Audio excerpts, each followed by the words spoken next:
speaker and the last speaker for tonight. And I'm going to replace Denise Merta, who couldn't be here tonight because she threw her back out. But what we did was Bill Burns contacted me. We put together actually a real good 9-minute video to go along with this presentation. And I'm going to cover the entire 2008 UFO wave across the state, not just Bucks County. But we actually threw together a great video that I'll show you in a few minutes with the help of Eric Mintel. So this presentation, instead of just being Bucks County, is UFOs over Pennsylvania, which is the cover of the book I wrote back in 2011 that it basically had all of the history of PA, plus about a quarter of the book is focused on the Bucks County investigation. So back at that time, if you look at 2007, right before the Bucks County case was 08. So if you compare 07 to 09, MUFON as a whole went from 150 cases a month to 510.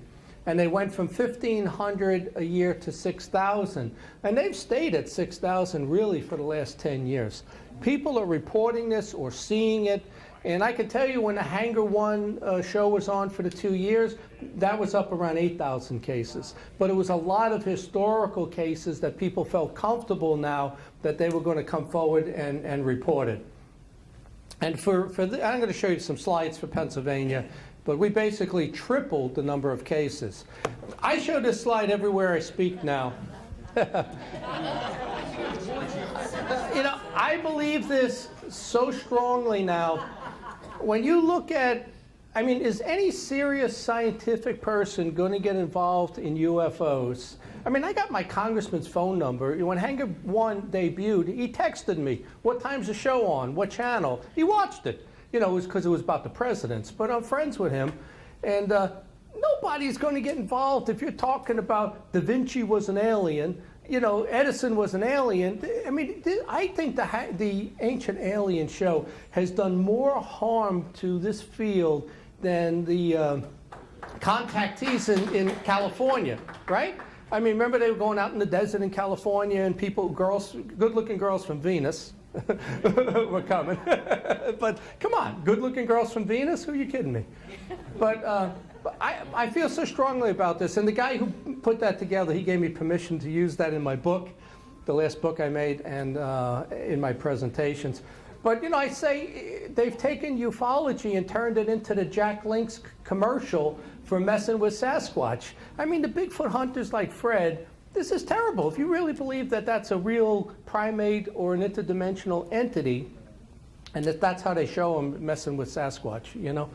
So I show that every time, and I understand, I'll get to the Alien Con in Baltimore and Giorgio, but MUFON and me in particular are barred from ever speaking there. But that's okay. I think he saw my presentation. Because this is in every one of my presentations now. But I thought that was really cool. Quit making stuff up, because that's exactly what they do. So here's my Alien Con slide. So last week in Pittsburgh, we had the 3 other guys from the show, Ben, Mars, Tony Angiola, and Jeremy Ray. And it was Ben who said to me, when I heard it was going to be in Baltimore, I called Jan Horace and I said, get us a table, see if they'll put a Hangar 1 table there, because it's History Channel. They should do it. Turns out it's actually done by Prometheus, so that's the production company. It's not really History. But I think History probably gets a cut. And it came back that they were going to have a table. Then it came back that MUFON can't be there, can't have a table. And I think that's lousy. I think that's terrible because you're afraid of competition. I don't know what the reason is. But I do got to say, how many of you have been here before? Well, this is our 11th conference, okay? So I think when you look at what goes on around the country, this, for the price, has got to be the cheapest conference. You know, $95, you get 2 meals and 9 speakers. Matter of fact, I got into it with hotel management. And I said, you know, $124 for a sleeping room? I do all of this and we walk away with $4 a person, and you charge $124 to sleep here. And we get $95, and this is the show. You don't come here for the room, you came for the show. But this conference here is the MUFON symposium is basically twice the price of this. It's actually triple, but they have a Sunday. We don't do a Sunday, so it's twice the price. The Alien Con is 7 times the price of this event if you go there in 2 weeks.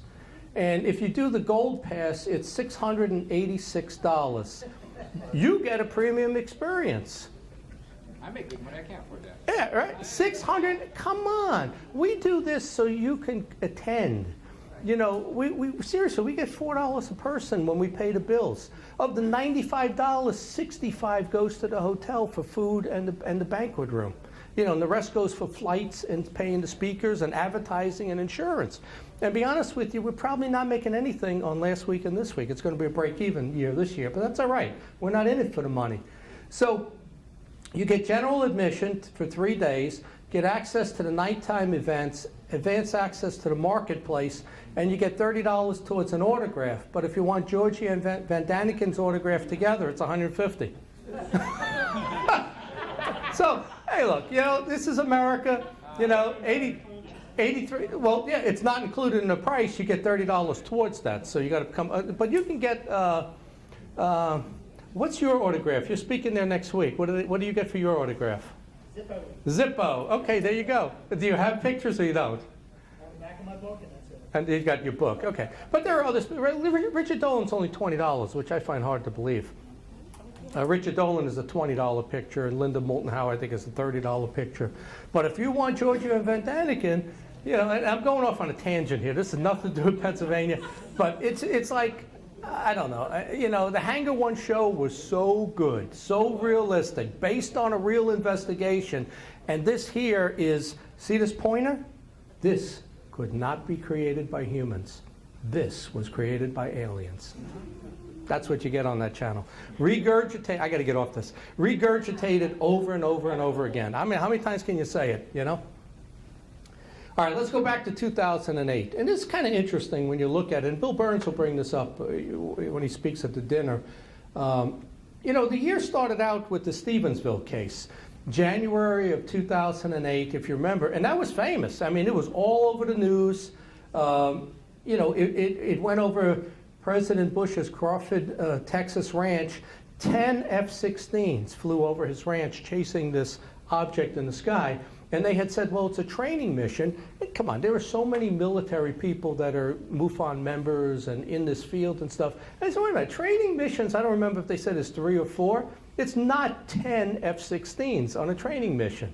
So this was a real case. Something was going on. They were chasing something. So the year started with Stevensville, but it somehow ended up over here on the other side of the state over the spring and summer. And the way this transpired, you know, it's kind of interesting. And, you know, like this was really the pinnacle moment for Pennsylvania MUFON and everything. I took over for Wayne Gracie, I think in '07. So I was like the state director for a year. And the next thing I know, I got the biggest case that they've had in 35 years. And I'm on television like a month later on the Discovery Channel. It's like, okay, so what do we do now while we're filming and doing the investigation? But this is the case that made this chapter. And it started these conferences, and it really got the chapter going where, I'll show you some of the numbers compared to today. But what happened back then, I'm kind of proud of it because it's the 11th year.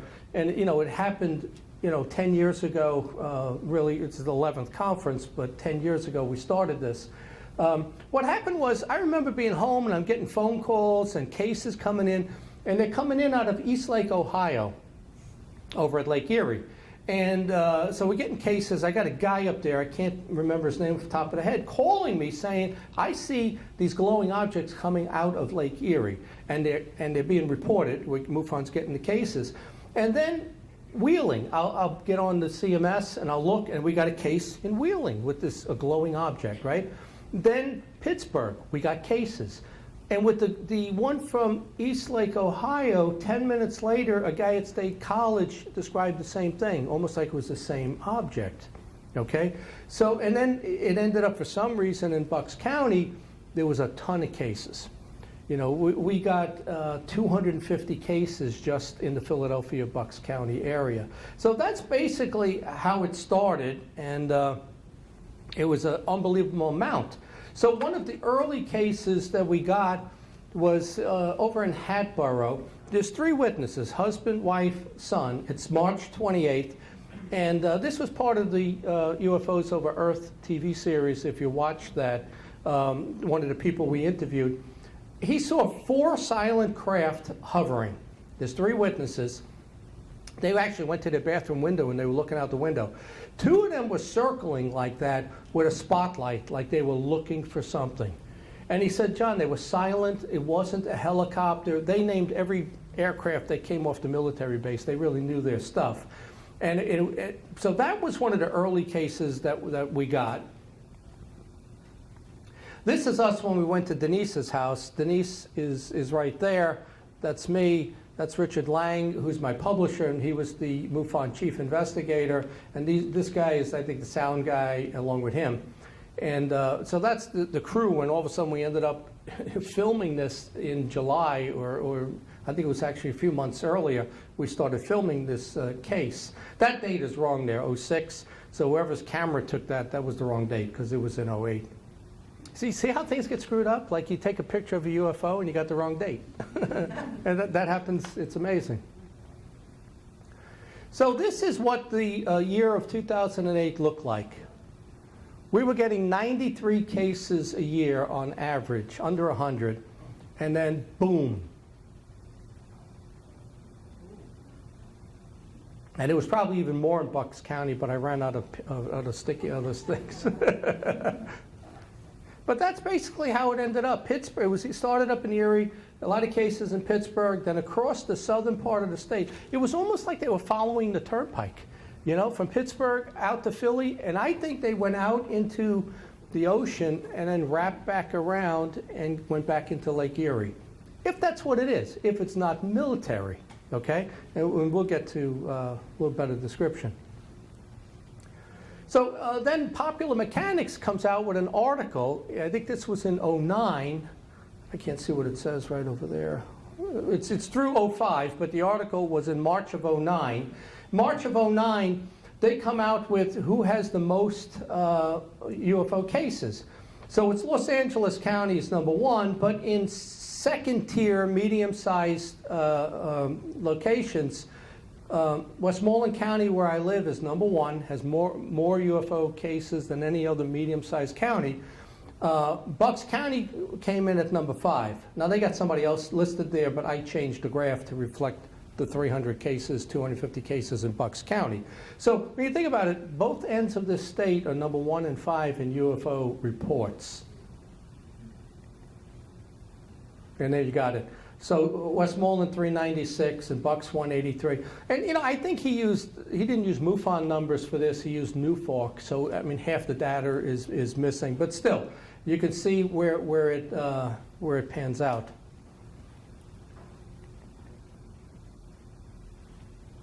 So our reports increased from 97 to 312, an increase of 215.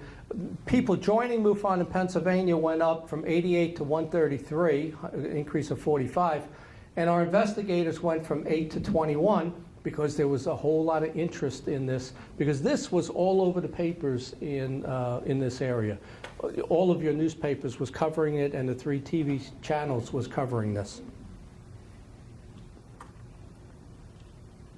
All right, this is MUFON's statistics for headquarters. You can see they had 411 cases. For some reason, I got 486 here, but so you can see the breakdown. And this is usually how it goes. It's the United States, Canada, England, and then the other countries, because there aren't large chapters or a good way to report it, and they don't know where to report it. You don't get a lot in the other countries. But look at Pennsylvania. We got 97 for the whole year, the previous year. We got 63 just in July. That's a huge increase in cases. And you can see we doubled what California had.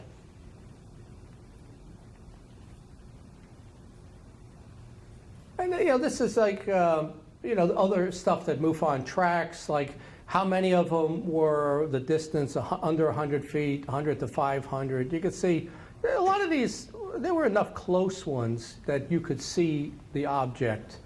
And then this is something that really makes no sense when you think about it. Well, it was star-like, it was a sphere, circle, a disc, a triangle, a fireball, an oval, a cigar, a cylinder, a diamond, a chevron. How can UFOs come in every shape and size? Think about it. Does that make any sense to you that you look up and you see a cylinder, you look up, you see a triangle, you look up, you see a flying saucer? There's something about this that makes no sense, that it's actually able to morph, which would mean that it's interdimensional, which means that it's maybe something else and not from space. Okay? That makes no sense to me, that you see all of those. And, I talked to Stanton Friedman, and he says, well, you got an aircraft carrier, and it's got F-16s and stealth bombers, you got different types. I said, okay. All right, so there's different types. Not that many different types. There's something about this entire field that makes no sense. You can never get your hands on it. You can never capture it. You can never get them to sign a real treaty, not the Greada one that people say was signed by Eisenhower. There's something about this that you can never get your hands on. And I don't think I put it in this presentation, but there was Philip Klass, right? And everybody hates him. But when he was dying, the UFO people hate him. When he was dying, he put the curse out there, right? That no matter how long you live, you will never know the answer to UFOs. No matter how long you live, you will never put your hands on one. No matter how long you live, you'll never capture one. You'll never have an agreement, because I think he knew the truth. And I think the truth about this is it's more interdimensional, materializes, and can only last so long and dematerializes, which means you can never grab them. You can never hold on to them. This thing is not from outer space. I don't believe that anymore. I used to believe that. I don't believe it anymore. And then you can read a lot of other things into this if you went to my lectures the last couple of years. So we start doing these cases. This one was in Altoona. And so you can see that was a picture this woman in Altoona took. Something in the sky there, funny lights, almost like Close Encounters of the Third Kind with all the, the lights. And I used to have the video for each of these news reports downloaded. For some reason, after changing laptops and everything else, I lost the actual voice of it. This one is real interesting. They showed this on the news in July to kill the whole investigation. They said, we figured out what this is. After like 3 months of having it all over the news, they said it was the lanterns that they were lighting up and sending up. That's what these people were seeing. And I'll get to that next on how we blew that theory out of the water. That's coming up. But they showed that and said it's all over. And I'm telling you what, it died. It was like nobody wanted to talk about this, but it enabled us to actually do our investigation without being interfered with. You've got to check this out at myfoxchili.com. It is a slideshow like you've never seen before. Bucks County residents have snapped pictures of what they believe and they say are UFOs. Yes, you heard it, UFOs in Bucks County. Now, there have been dozens of sightings recently in Bucks County, and neighbors were not afraid to talk about it. And Fox 29 Joe Coltan reports, so far nobody's taken a ride in any UFOs, but people who never believed in them before say they sighted them literally in their own backyards. Back when I was a kid, it seemed that people spotted them every few minutes, and there was something of a panic over UFOs. Most of that panic has subsided, but people still see them, especially people in Bucks County. The first time I've ever seen it was above this yellow townhouse. Denise, who didn't want her last name used for fear of weirdos and who has never believed in little green men, has seen UFOs over her backyard 5 times since April. It was kind of like oval shaped, and it was about the size of a car, a small car, and it had 3 giant headlights on the bottom of it. And since June 25th, between Bucks and Philadelphia, 44 such bogies have been spied. How do we know? Well, people like Denise have pictures.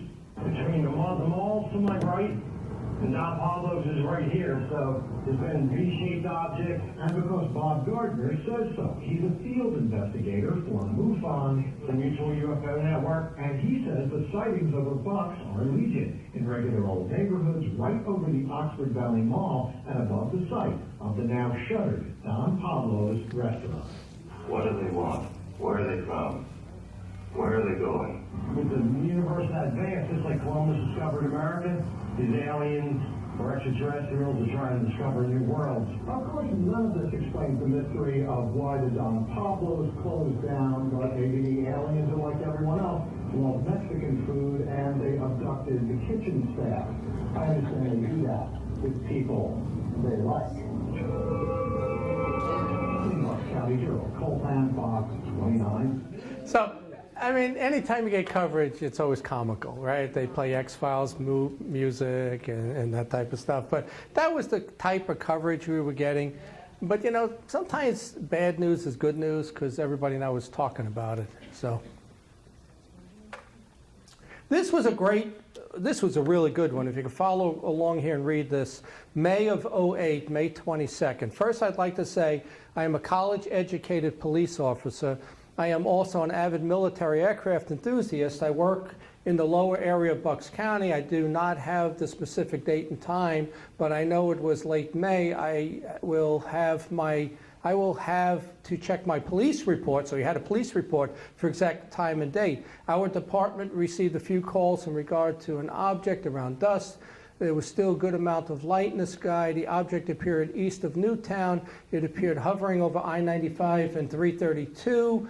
The object appeared to be shaped like a comma.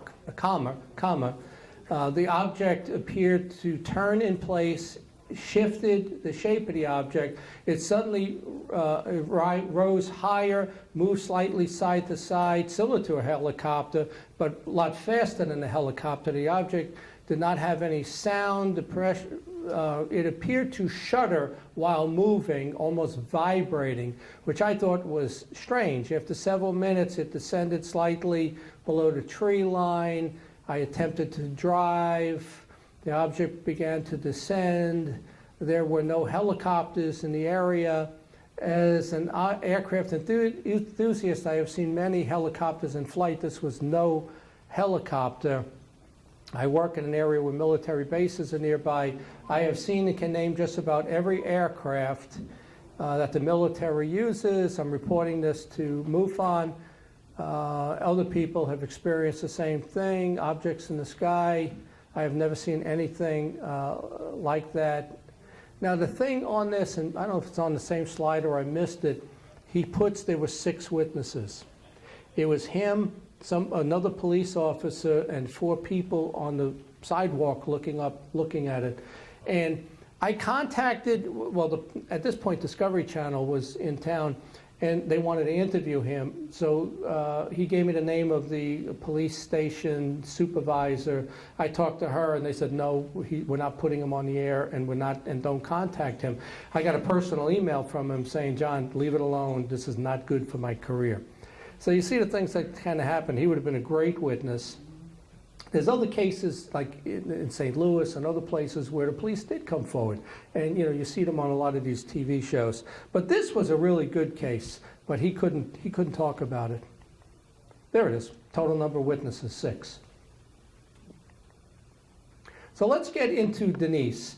And you know what I want to do right now? I want to play the video that Bill Burns and Eric Mintel put together. So let me get out and then we'll get back in, because I think you need to see that before I go into the evidence.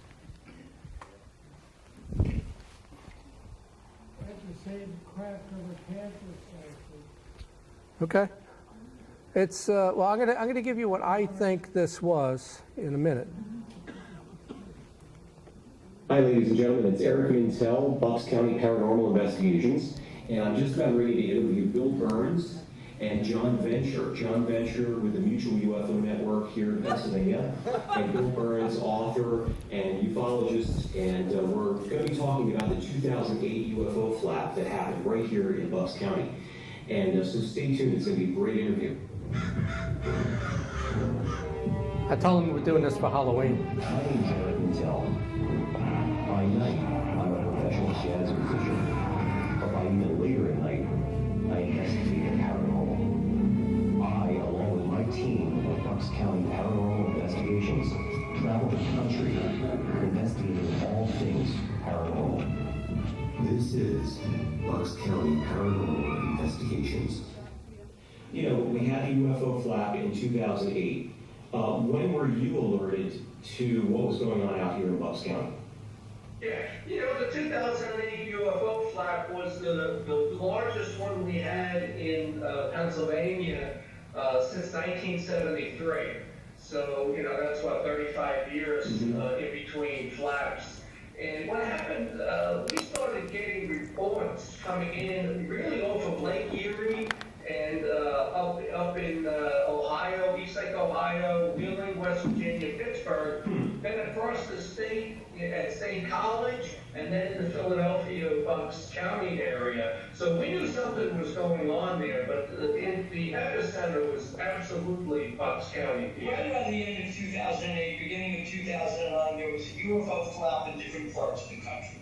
Bucks County, it was not just Bucks County, it was Bucks County, it was Philadelphia, there were UFOs over the Philadelphia International Airport.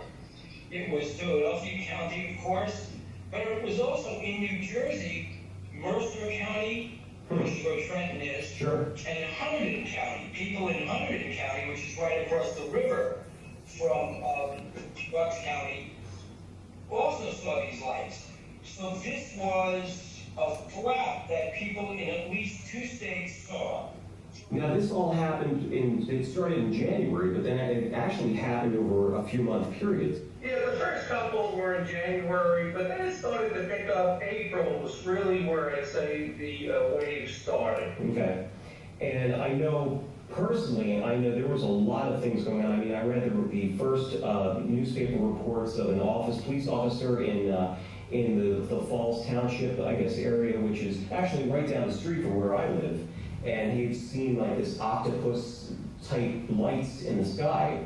And that, from that point, that led me to go, I wanted to be a field investigator at that point, because I was like, wow, there's something going on here. So I wound up, going into MUFON. And so from that point, there was a lot of like different reports going on. And I know you had one that really made it made worldwide news. With a craft that basically left material on a tree in the back of this woman's house, and you know who I'm talking about. Yeah, that's the Denise case. We actually had 2 that were great, Denise and Cliff, but Cliff had radar, but Denise had trace evidence. Here's a little bit of Denise's interview. Well, into this tree, and off of this tree, it was like glitter. This is really weird. I'm telling you, I get that kids, and next thing I know, I saw the glitter leave the trees and go up to the crab. She's telling us this situation of these metallic sprinkles that came down and landed in her backyard. I found it a little hard to believe. And as we researched and got into it a little bit more, we found out that there was a case in 1999 in Mexico, same exact thing. Mercer case was absolutely intriguing because not only did these, whatever the lights were, whatever the craft was, hover over her property for a while, but it left trace evidence on her property, and there was actually an interaction between living things on her property and that UFO. And I think the material that they found was boron that was on the leaves that what the craft emitted onto the trees, correct? Primarily 2 things that were significant. One was there was high levels of boron on only those leaves that she said those probes dropped into. Wow. And boron is used on stealth fighters, it's used in paints and enamels in nuclear reactors. So that's really significant. Look at the effect of that boron compound did on the leaves. It affected the leaves in a way that aged them. So if the use of a plant is the result of the ability of that plant to process water, to process sunlight, to process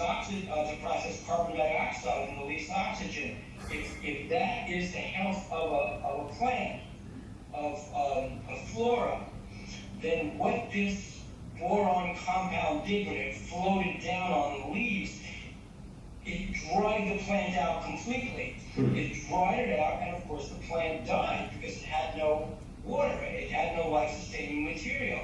That's why the bird in the tree, I don't know if Denise mentioned to you, but there was a baby robin, this was the beginning of spring, and there was a baby robin in a nest in that tree. And when she saw that tree the next morning, there was an aged dead robin at the foot of the tree. It's a real unusual situation. The energy not only produced this cream-colored region, but you got a little bulge for when the microwave heated the cytoplasm so fast. That I'd never seen before at all. So, I mean, that's unbelievable trace evidence, and Yeah. so when she said she saw something in her tree. Besides that trace evidence, Denise Murder also had it wasn't really missing time the way Betty and Barney Hill had missing time, but it was a misconception of time. And so our theory was not that there was an alien abduction going on, but our theory was that the heavy presence of either static electricity, I mean really heavy static electricity, or an electromagnetic field, that heavy presence distorts human perception of time. So there's actually a name for it. It's called the Oz effect. And the Oz effect, everything seems unreal, slowed down, your body motions, your thoughts. It's almost as though the heavy field of electrons in a static electricity field physically impede the flow of electrons in the human neurological system, hence everything seems slowed down. So you think it's only been a few minutes, actually it's been enough. Just like it. Just like that.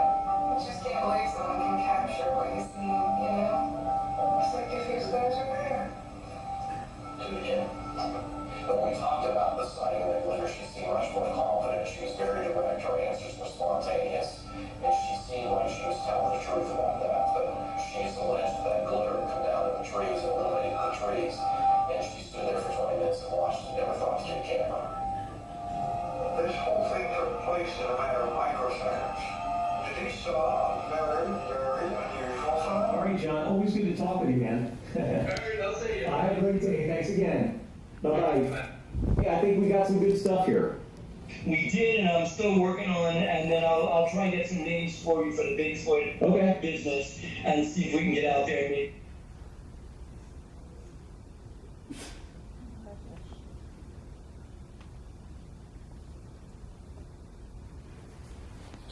Okay.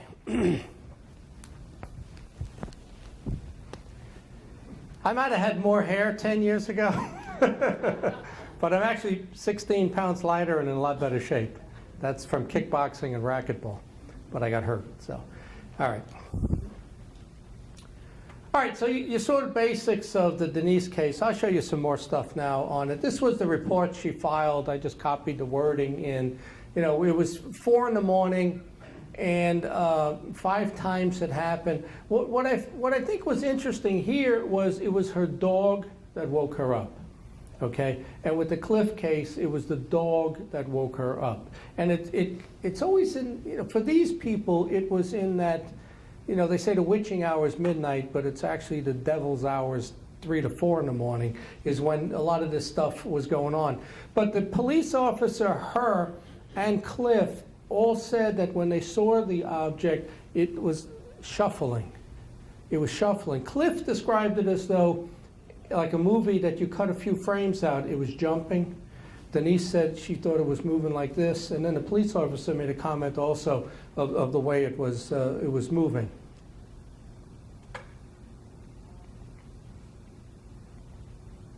That's Dr. Levengood, who you just saw in the clip from the TV series. That's the leaves. What it produced was anthocyanin, and what that is a natural enzyme that protects the leaves when it's subject to high heat. It's a natural thing that happens, but it has to be hit with high heat. I imagine if you took like a magnet and put it in the sun to try to burn a leaf, it would produce anthocyanine to protect itself. It's like producing melanin for your skin, let's say, something to that extent. So here are some of the leaves. That's what he had showed you on there.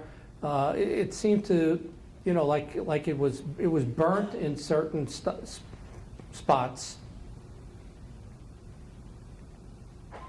Now, we also sent it to another labs. What we did was Bob Gardner, what he did was he took the leaves from her tree, went to a different tree in the yard, went to a tree across the street in the front of the house.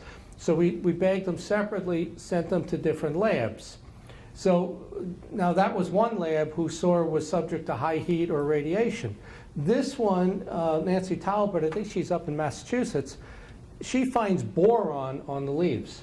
Now, they each did different tests, which is why we did it that way. And Discovery Channel paid for all of this. We couldn't do this. That's part of the problem with this field, is trying to do stuff. So this is the actual report she came back. The spike you see right there is boron.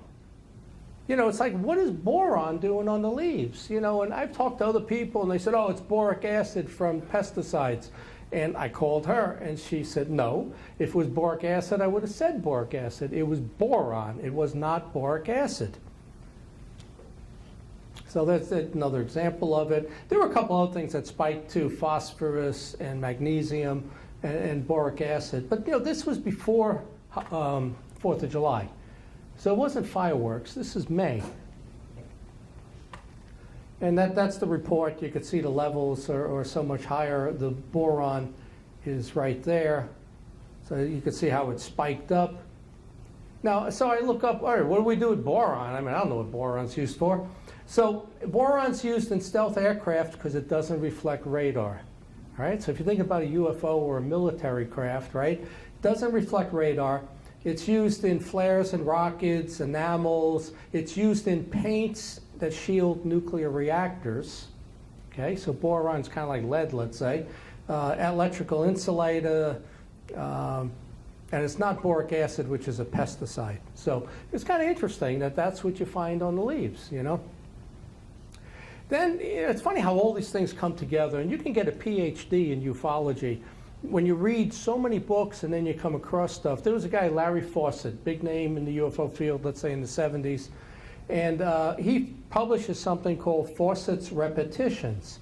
Number 6 on his list is he lists things that you'll find in trace evidence, and what do you think is listed? Boron. Magnesium too, which was on there, but boron. That's kind of amazing. He wrote that 30, 40 years before this case. That's the actual tree. And we did this show on 5 different TV shows. And then the landlord decided to cut the tree down in 2011. He said it was too close to the house. It was a safety issue. So he cut it down. I think I don't know if kids were maybe coming by to see the tree, try to look. He cut the thing down. And the other thing that was interesting and sad, though, was that of the 3 labs we sent the evidence to and the 4 techs involved in this, 3 of them got cancer within 5 years of analyzing it, and 2 of them passed away. Maybe that's the nature of doing this type of stuff. I don't know. Good. Do you know what kind of cancer? Off the top of my head, I don't know.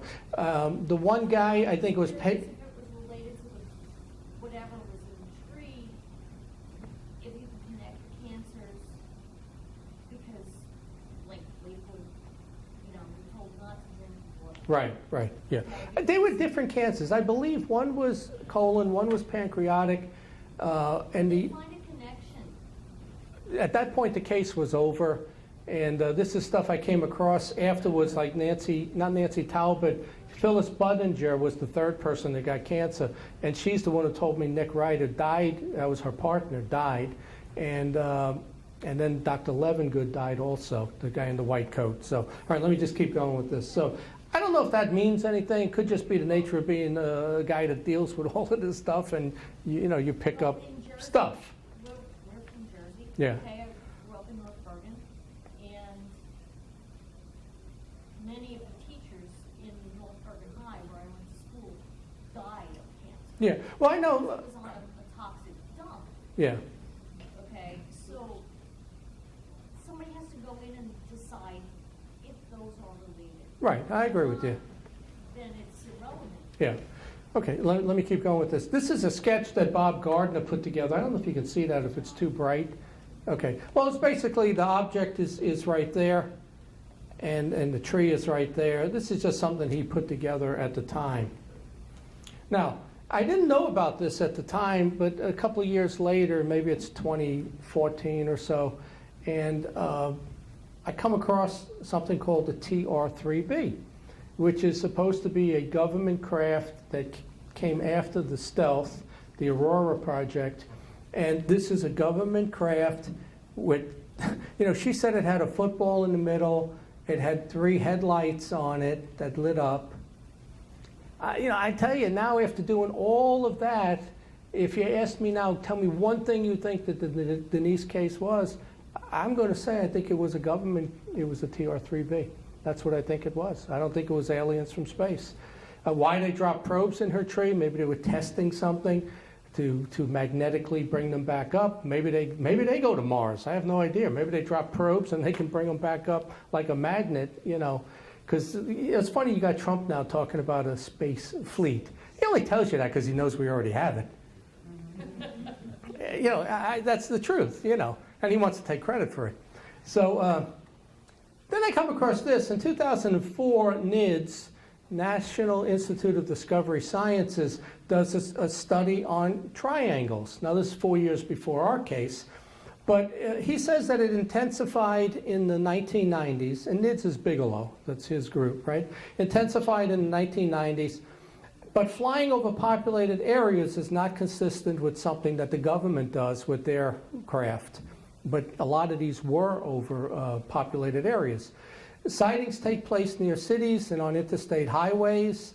They are seen at low altitude in plain sight like they want to be seen. They fly at low speeds or hover in plain sight, again, like they want to be seen. The vehicles sometimes fly with easily noticeable bright lights, which is what she said. There are over 400 cases in their file as of 2004. So they're kind of leaning more and more towards this is a government project. Here's a map of the black triangle sightings. You can see them. Well, you can see this is our area here, right? Philly. These are cases with black triangles. It seems to be a lot on the East Coast there in this area.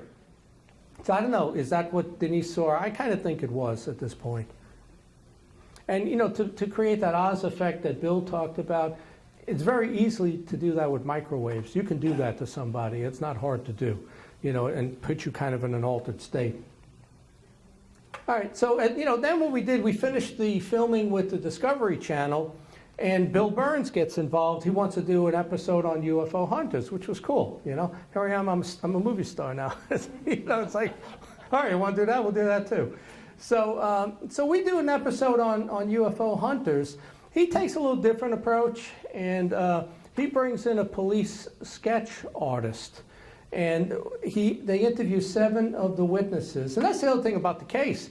I think there were 8 people just in her housing development that saw this.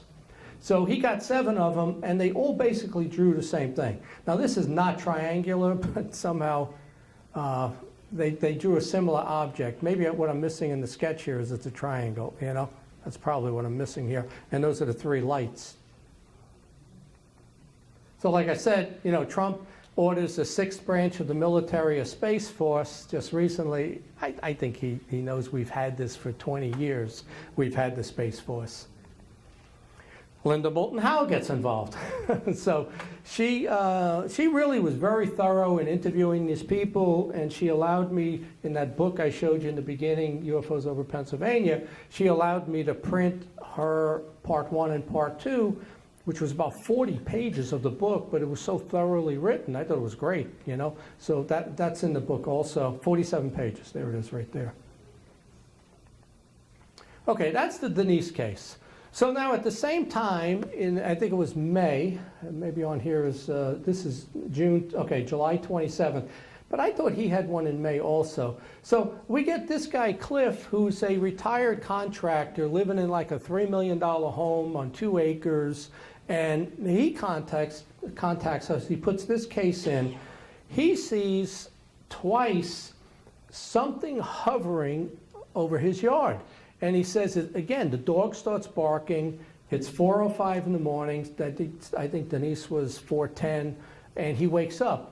He's laying in bed. He looks out the window. He sees this large triangular, five-sided, 6-sided object hovering out there, and then it veers off. And then he has another case, and I think it's within weeks of that one.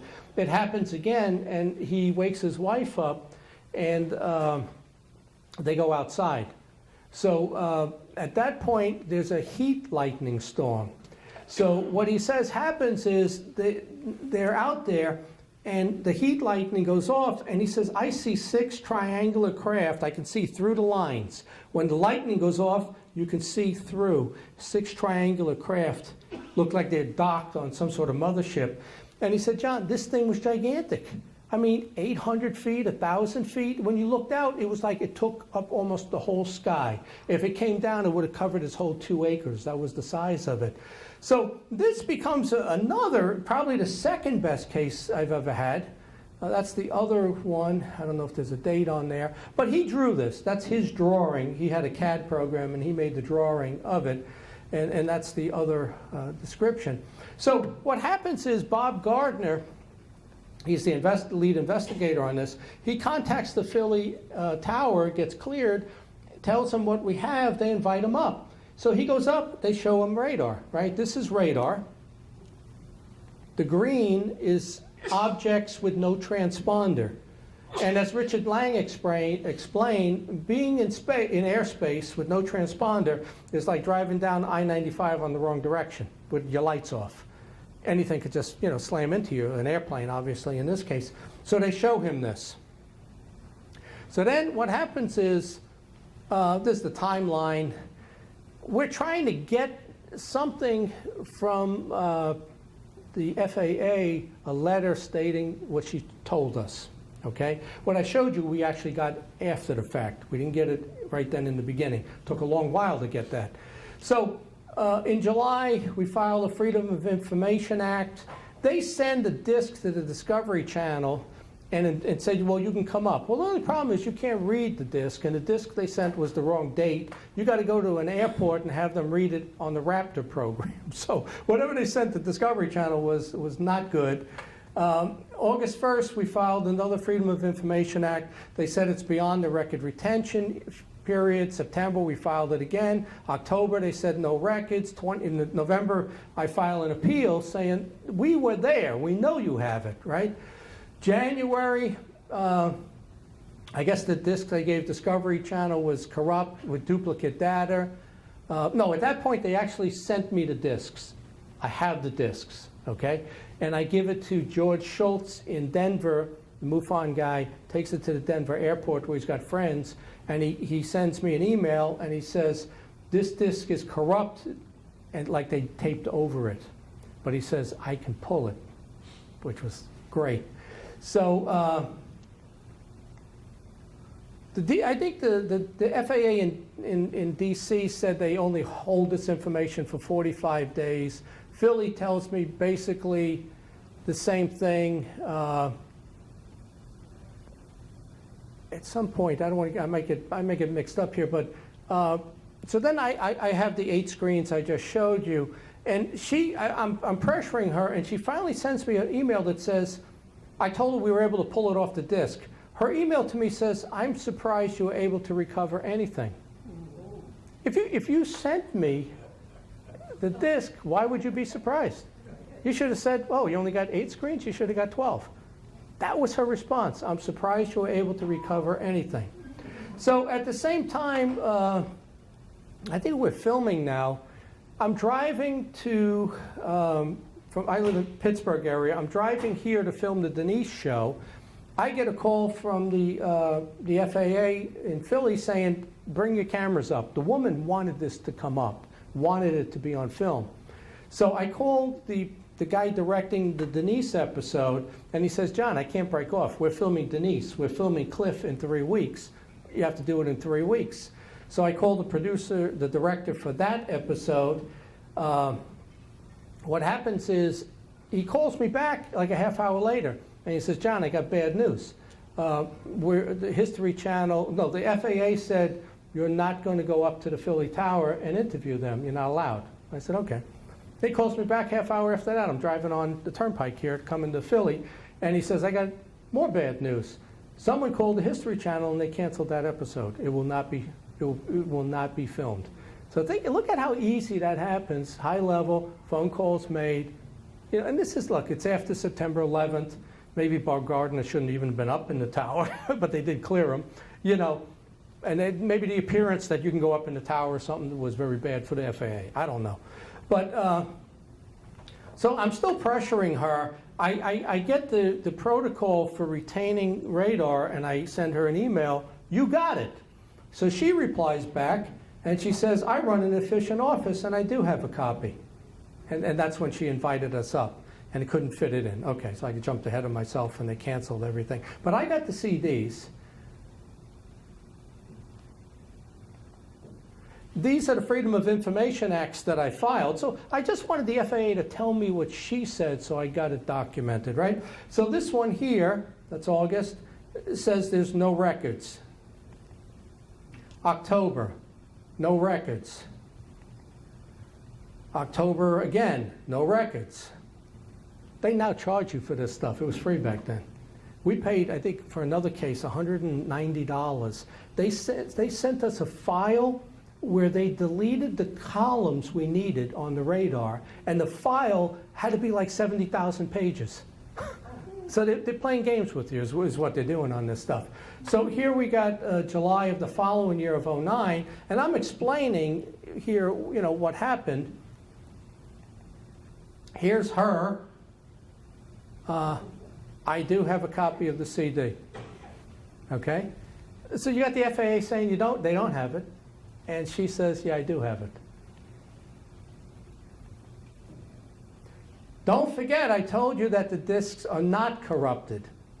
She sent me that message also. Okay? But they were corrupted, but we were able to pull the radar from that. Those are the CDs. So I got CDs, I got the radar printed out, but I can't get an acknowledgement officially from the FAA that something was in the airspace. And then maybe that's even the problem.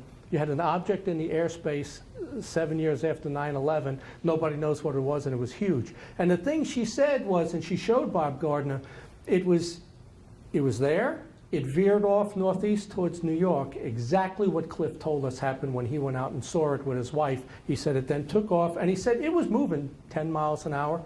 It was going slow. He said it had to be a balloon or something, because what would keep the aircraft afloat unless it was anti-gravity? But it wasn't a balloon, obviously, because you could see the lightning through it. So I think that's the bulk of this Denise case. And of course, we do have a Constitution, which is under attack daily from both sides, but more the left than the right.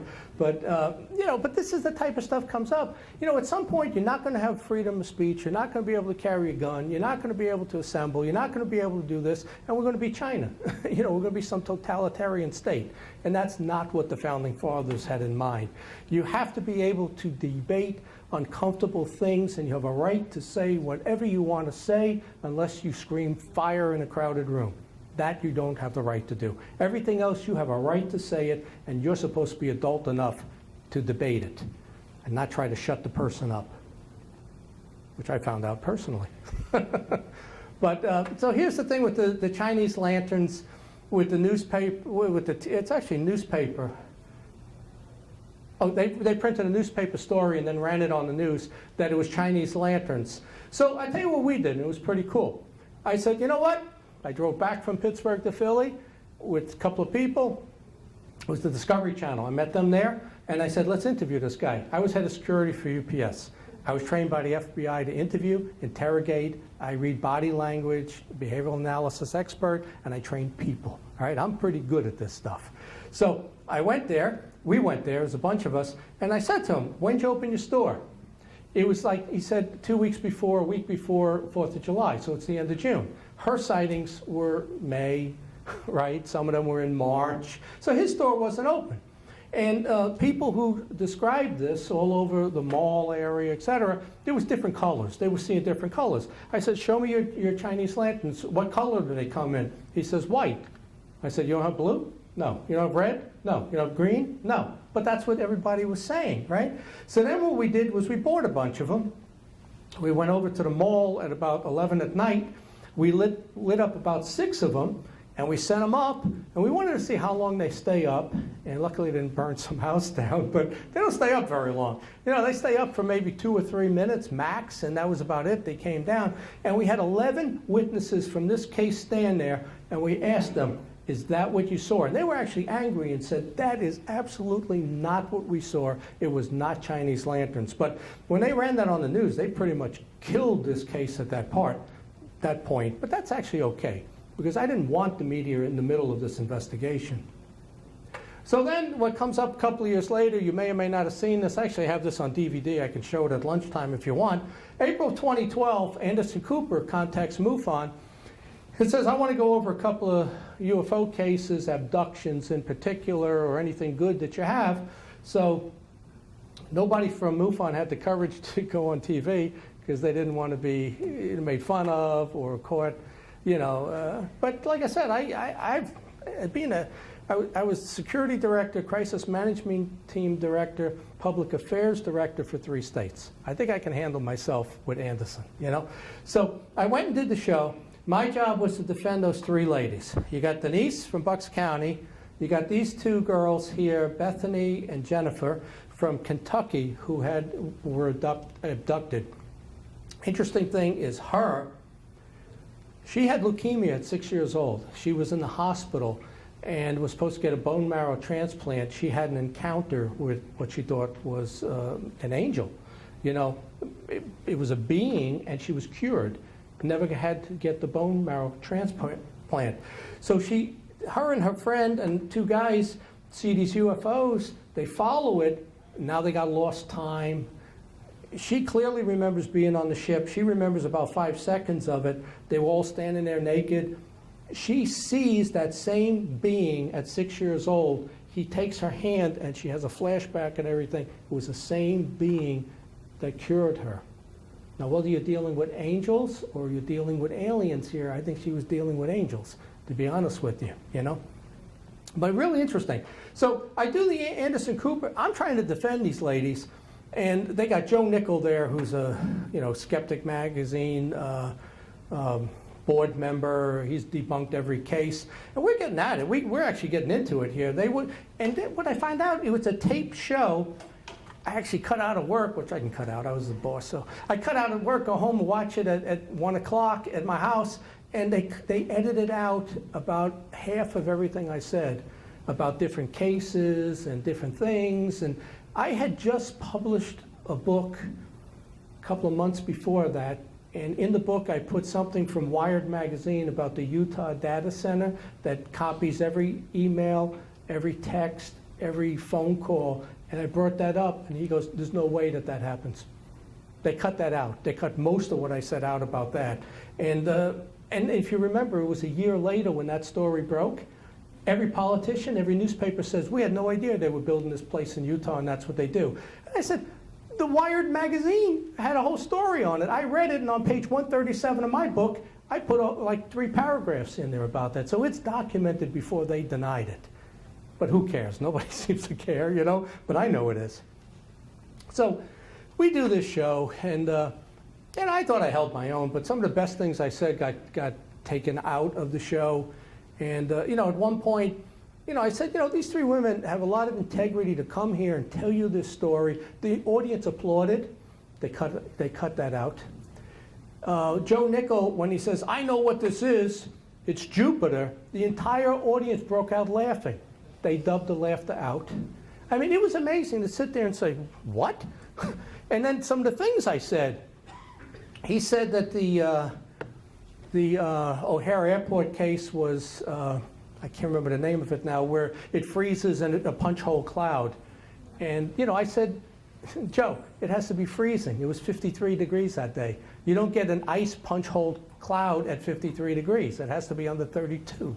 They cut that out. I mean, it was amazing to see how, you know, some of this is just, no matter how hard you try, they're not going to allow it. Like the FAA was not going to allow our interview or give us the proof. So that's the Bucks County side, you know. So over on the Pittsburgh side, where some of this stuff also happened, I interviewed this guy, James. He's 63, retired military in nuclear, got a PhD. He's in a wheelchair at this point. And he says, John, you know, I'm near the airport. I take a lot of pictures. He goes, I got these 3 objects. And he said they stopped and restarted. And he gave me the pictures. I send them to Mark D'Antonio. Okay, and if you know, Mark will debunk just about every picture. I'm not sure he's ever said one is a UFO. But I sent it to him, and he says it's a point of light that you dragged. And I said, man, it kind of looks like it's got structure, and they dragged that light exactly the same way, you know? But he says that it wasn't the craft. Then we got this lady in Murraysville, and in this case, she sent me, these are reenactments, artist rendition. She says her daughter's 12, boyfriend's 14. They're across a valley, you know, field. They're on the phone talking. They look out the window. They both see this craft hovering. And they said then they dropped down because it scared them. And they looked back, it was gone. This is another one that they saw, leaving kind of like a trail on it. That's October of 08. So the thing is still going on later in the year in 08. This one, she sees 2 stars, and they're close together, and then they slowly just turn off. They blink out. So this one was more of a red cigar-shaped object just hovering in the sky. It's December now of 08, so it's still going on for the entire year. We started with Stevensville, but we ended with this case here. So then this one here, I think this is the correct, let's see. Okay, so this gets a couple more pictures she sent me. Okay, so I finally say, okay, time for me to come out. I'm sitting home, and I'm watching Transformers. And I was really enjoying the movie, and I was into it, and my phone rings, and it's Allison. And she goes, you got to come to my house right now. And she's only about 10 miles away. And this is a successful person with an excavating company, her own business, 2 homes. So I go there. I spend 2 hours with her. And we're standing there, and she goes, okay, she's got all her own equipment, better than MUFON. She's got night vision, she's got cameras, she sets everything up. And she goes, now watch. So I'm with her, and she goes, see that one? That's a UFO. So I said, all right, I'm going to keep my eyes on it the whole time. She's filming it and stuff. It gets closer, closer, closer, closer, closer. It's an airplane. It's an airplane. All right, so we did this 8 times. There were airplanes and helicopters. I said, Allison, every one of them you told me was a UFO coming from Pittsburgh, and this is the air lane that they would fly because I'm east of it. Every one of them turned out to be airplanes and helicopters. She goes to me, they morphed. They were UFOs, and they morphed into airplanes and helicopters. I spent 2 hours with her, and let's just say we're not friends anymore when I came out public and said, these are airplanes and helicopters. They are not UFOs. Okay, here's some of the polls that I find interesting. So back in Roswell, 9% of people believed in UFOs. Smart people, Mensa. Any Mensa people in here? Got high IQ people, okay. They believe 2 out of 3 in UFOs. Airline pilots believe in UFOs. I thought that was pretty, because they would have seen them, you know. Phoenix Lights, you see it drops down to about half of it, right? But you have a big case like Phoenix Lights, you're at 72%, drops back down to 55%. Then you start getting more recent, 08, when all of our stuff was going on, and big polls, not just like 500 people, and you're about 80% people believe UFOs are real, and that was the Stevensville and Bucks County case, right? So, and about 3 out of 4 people say they think the government's lying about it. 14% believe they've seen a UFO, and 2.7%, which is 8 million, it may even be 9 million now based on our population, believe they've been abducted. I just don't think 9 million people have been abducted by aliens. You know, I just don't. You know, I think there are other things that go on interdimensionally and spiritually, and I don't think they're ambassadors from space abducting 9 million people for genetic material when I could clone U5 and have everything I need. Yet they do this for thousands of years. It doesn't make sense. There's a lot more to this field than we realize. Okay, so I end up on the cover of the Pittsburgh Tribune Review, right? Greensburg man documenting surging reports, and that was cool. I got the newspaper at home. There I am, 16 pounds heavier, but with more hair. So I got into all kinds of TV shows and interviews. That's cable TV over in Pittsburgh. I had a fat face back then. We do our first conference, which was over in Westmoreland County, October of '08. So we're winding down that investigation. And that's the cover. You know, we kind of put it a sci-fi monster type cover, Men in Black, stuff like that. And then we do the Bucks County conference here in Bucks County Community College, January of '09, which really, to do a January conference and not get snow, we were really lucky. So we had no idea what was going to, how many people were going to show up. Would anybody attend that? Okay, there you go. How many people were there? 600? 500? I'm lucky the college staff left, which is unbelievable. We had people sitting in the aisles. We absolutely destroyed the fire code. There had to be 200 more people in that auditorium than was allowed. Okay? But what's cool about this is basically 10 years ago. This started the Pennsylvania chapter, okay? That you've come to these conferences. It started with that case, and that conference there with 600 people was David Jacobs, Bill Burns, and myself. Yeah, we were the three speakers. And I think we called some people up that saw it to give their testimony. But, and you know, it's funny, we didn't intend this to be Denise, but when she saw the poster and we had t-shirts, she goes, "You used me for the t-shirts and the poster." I said, "No, we actually didn't. Some guy locally just made this up and happened to put a blonde on there like you." And it really was a coincidence. But this started the whole thing. You know, we got enough money at $10 a person. You know, we made like $5-6 grand from that. That funded every conference up until now. Basically, we were able to then have more conferences to the point we've done 27 in this state in 10 years. Pittsburgh, Philly, and we did 5 or 6 up in Erie. And that really started it for this chapter. And we, you know, at one point, a couple of years ago, we had 38 investigators. You know, I don't know what they're down to now. They're probably in the teens. But it was really cool to look at that 10 years later. That's why I like doing this presentation. This is the following year in '09. You can see the still cases, and it's still a lot in this area. The following year, we were still getting a lot of cases. Those are the shows that we did the Denise case on. 5 shows: UFOs Over Earth, Alien Mysteries, Close Encounters, UFO Hunters, and the Anderson Cooper Show. She made me a star. But so we did it 5 times. Cliff we did twice, and it only aired once.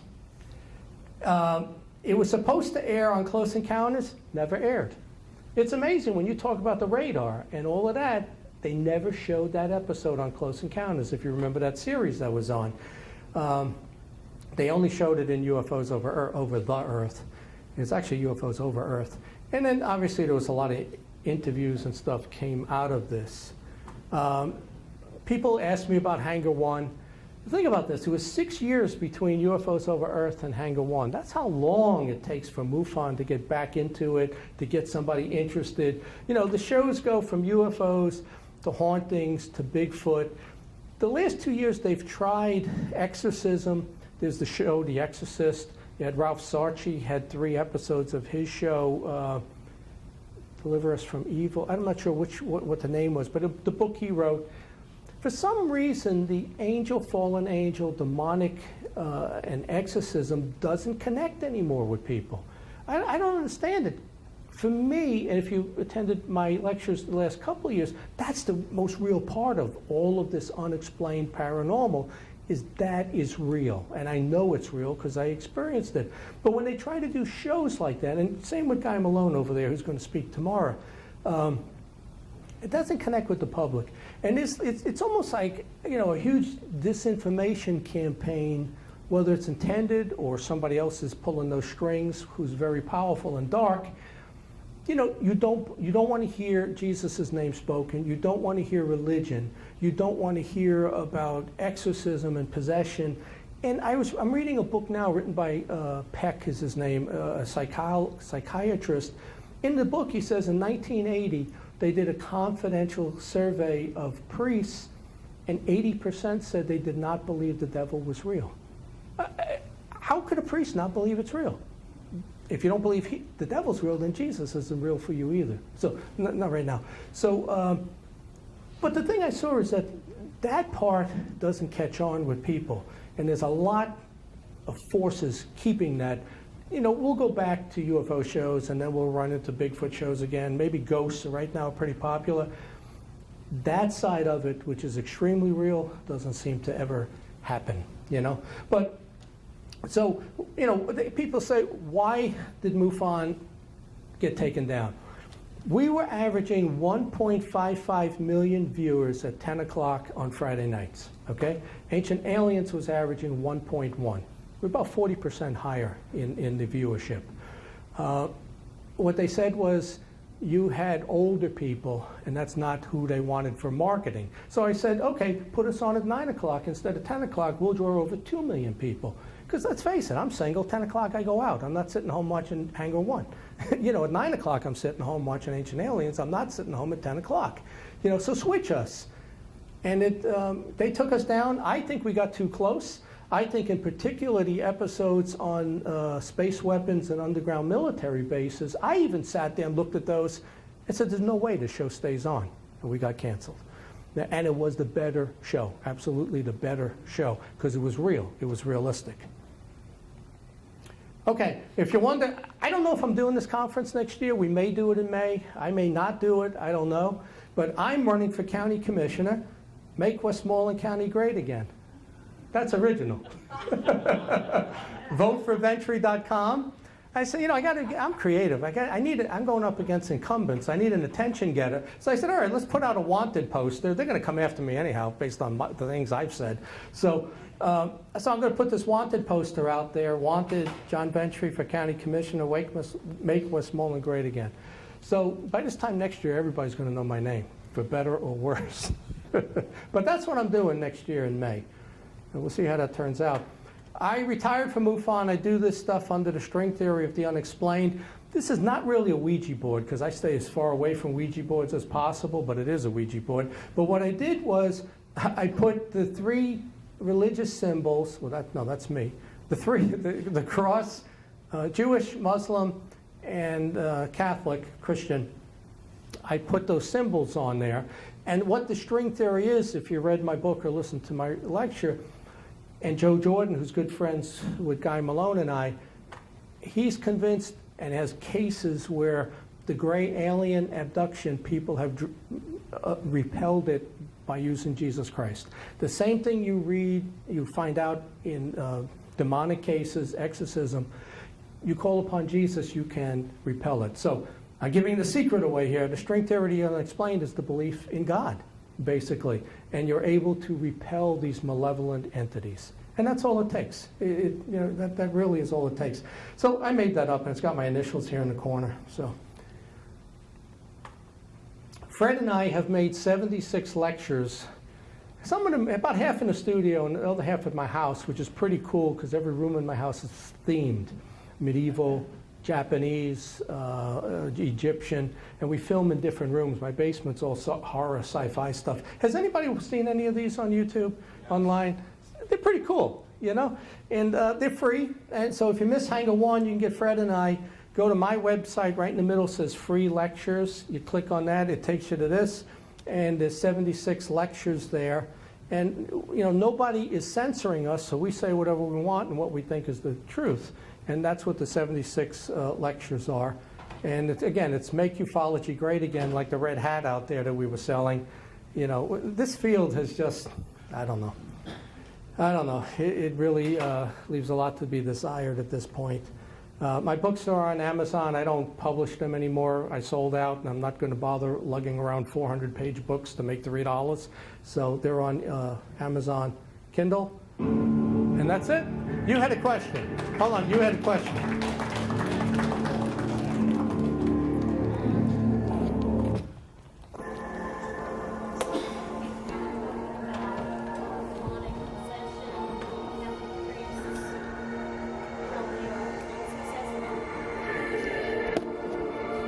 You said, are they unsuccessful? No, I'm reiterating what you said. Oh, okay. They are unsuccessful.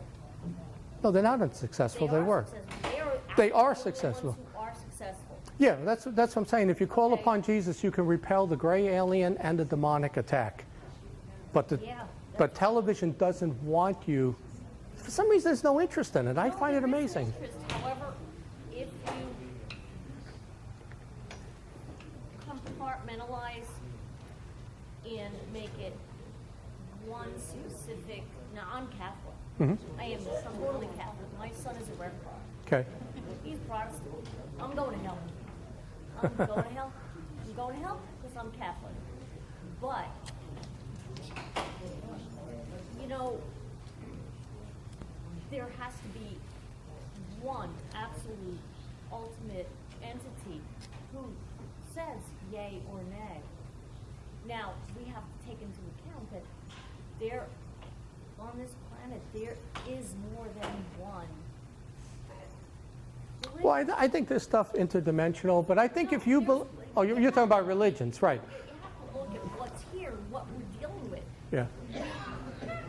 We're not going to be politically correct because everybody's different. Right. And everybody believes in something different. But when you go back to the core, that's where you're going to find it. Right. Okay, so, yeah, Valiant Thor, remember him?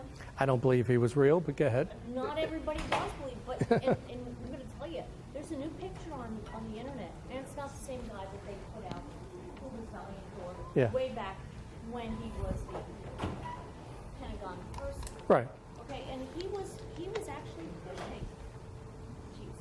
Yeah. Okay, but you can't push Jesus on everybody who's in this room. You just believe what you want. I know for I'm yeah. Catholic. I know what. I'm just saying to people. However, for people who choose a different religion, you can't. Oh, look. Let me say this.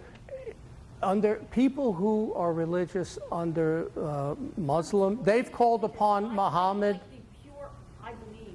You know, I was actually born. My Who- son said, I have like pure faith. It's like Right. It's like mom. When you call upon the good guy that you believe in, you can repel these things. You know, I'm Catholic. I call upon Jesus. I was at a point in my house in December of 15. It was the exorcism, banging in the walls, movement in the ceiling. Oh, my dog was going crazy because something was in the room, and I laid down. I woke up. I was shrouded in black. I sit up and I said, "How could it be so dark?" And then it all started up again. This thing was coming for me, and this has followed me since we moved to Oklahoma, and it broke my marriage up. It's a whole nother lecture. But when I said to it, "You stood in the presence of God and you rejected him." And I called upon Jesus to send them out. I said, "You cannot disobey the name of Jesus Christ." For 3 seconds, this cloud lifted, this veil. It was a black veil. And at that point, I became a reborn Christian. And I say my prayers. I go to multiple churches. I'm not afraid of the dark side anymore. I'm not afraid of the dark side. I've never But I know it's real. been 5 years ago, I would have told you there were UFOs from space. There are. Maybe. Probably. Maybe. We don't know if they're ours. We don't. We just don't. Yeah. For me, my point of view has changed. Okay, that's it for tonight. We'll see you at 9, and you'll have real UFO speakers. You're welcome.